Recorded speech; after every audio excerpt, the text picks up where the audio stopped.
আমি মোহাম্মদ আল মামুন, সহকারী শিক্ষক, এনামুল আমার আপন ভাগ্নে। আসসালামু আলাইকুম রহমতুল্লাহ। আমি মুজাহিরুল ইসলাম। আমি নবসরপুর কলেজ শিক্ষক এবং এনামুলের বাল্য শিক্ষক। সম্মানিত ভিউয়ার্স, আপনারা দেখছেন যে আমার দুজন মামা আলহামদুলিল্লাহ দুজনকে পেয়ে গেছি। এই জন্য কিছুটা সময় আপনাদের কাছে নেওয়ার চেষ্টা করছি।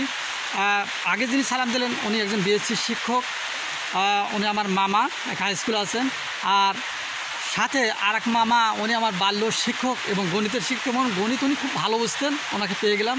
তাই আপনাদের এই কাছে উপস্থাপন করলাম, অর্থাৎ এই স্মৃতিটাকে ধরে রাখার জন্য আপনারা ওনাদের দুজনের জন্য খাসভাবে দোয়া করবেন। আর একটি কথা আপনাদের কাছে না বললেই নয়, যে আত্মীয়দের সাথে সুসম্পর্ক বজায় রাখা ইসলামের তাগাদা দেওয়া আছে। তাই আসুন আমরা সবাই মিলে আত্মীয়দের সাথে সুসম্পর্ক বজায় রাখি।